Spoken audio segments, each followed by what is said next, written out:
Hello. కానమోకు కథావచనం మోహనవచనం పరిజ్ఞాన హితబాండం.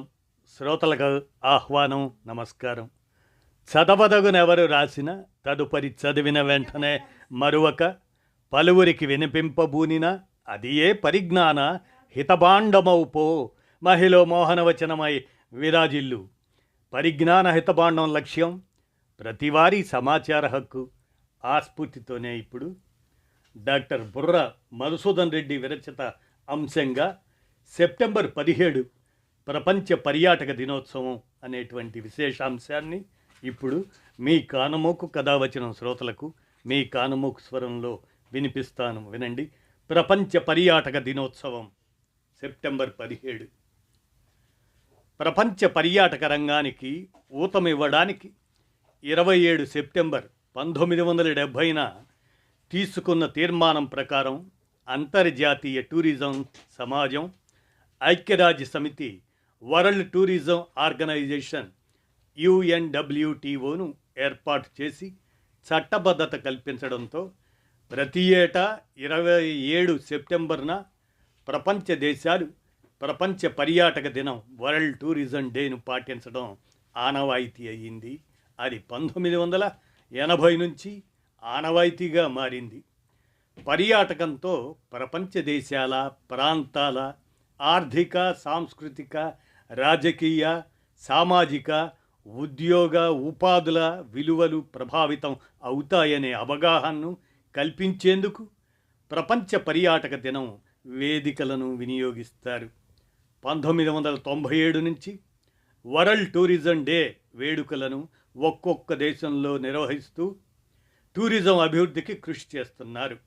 ప్రపంచవ్యాప్తంగా ప్రతి 10 మంది ఉద్యోగుల్లో ఒక్కరు పర్యాటక రంగానికి సంబంధించిన ఉద్యోగాల్లోనే ఉన్నారని అంచనా. సృజనశీల వినూత్న భావనలు, డిజిటల్ విప్లవ ఫలాలతో టూరిజం పరిశ్రమ దాని రూపు రేఖలు ఆశాంతం మారిపోయాయి.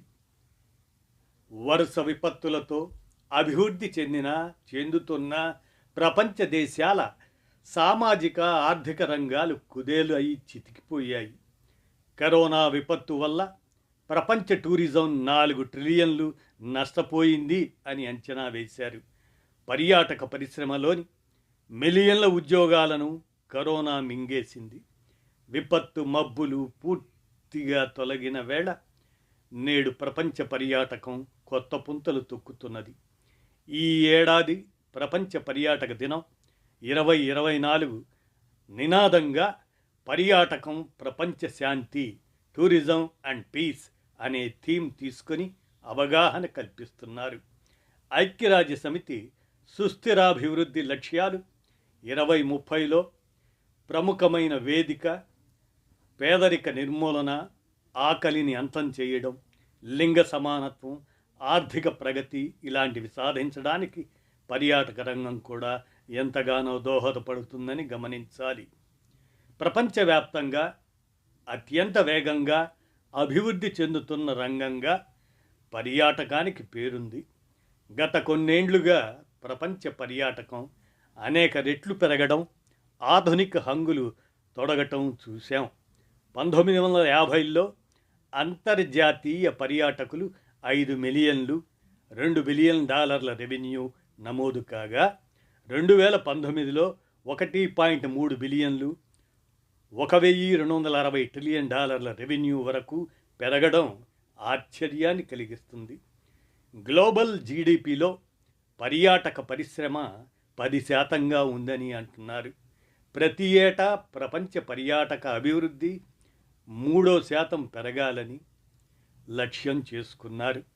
పర్యాటక పరిశ్రమ ఊపులో ఉన్న భారత్లో దేశ జీడిపిలో 9.2% ఉంటూ అతివేగంగా విస్తరిస్తుంది. దేశ పర్యాటక పరిశ్రమలో 43 మిలియన్ల ఉద్యోగులు పనిచేస్తూ ప్రతి ఏటా 10 మిలియన్లకు పైగా విదేశీ పర్యాటకులతో దినదినాభివృద్ధి చెందుతుంది. దేశవ్యాప్తంగా ఉత్తర భారతం నుంచి దక్షిణ భారతదేశం వరకు వెలసిన విలక్షణ జనజాతులు, విభిన్న సంస్కృతులు, వారసత్వ సంపదలు, ప్రకృతి పరచిన అందాల విందులు, తీర్థయాత్రలు, అద్భుత కట్టడాల రమణీయతలు, పర్యాటకంతో ప్రపంచ శాంతి, సోదరభావం, సాంస్కృతిక వినిమయం, పరమత సహనం ఇలాంటి ముఖ్య అంశాలు సిద్ధిస్తాయి. ఇండియాలోని ఉత్తరప్రదేశ్, ముఖ్యంగా అయోధ్య, అలాగనే కేరళ, ఉత్తరాఖండ్, హిమాచల్ లాంటి రాష్ట్రాలు పర్యాటకం మీదనే అధికంగా ఆధారపడి ఉన్నాయి. అంతర్జాతీయ విమానయాన రంగంతో మొదలుకొని అతి చిన్న గ్రామీణ బడుగు కుటుంబాల వరకు అందరినీ హక్కున చేసుకునే పర్యాటకులకు ఆహ్లాదాన్ని, స్థానికులకు ఉపాధులను ప్రసాదిస్తున్న పర్యాటక పరిశ్రమ మళ్ళీ తేరుకొని పుంజుకొని మిలియన్ల కుటుంబాల్లో నవ్వుల పువ్వులు పూయించాలని కోరుకుందాం.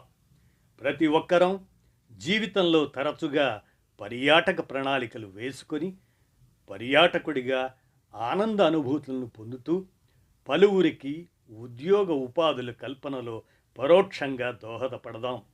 విశ్వరహస్యాలు, దర్శనీయ స్థలాలు, ప్రకృతి అందాలు తెలుసుకునేందుకు ప్రయాణాలకు సిద్ధమవుదాం.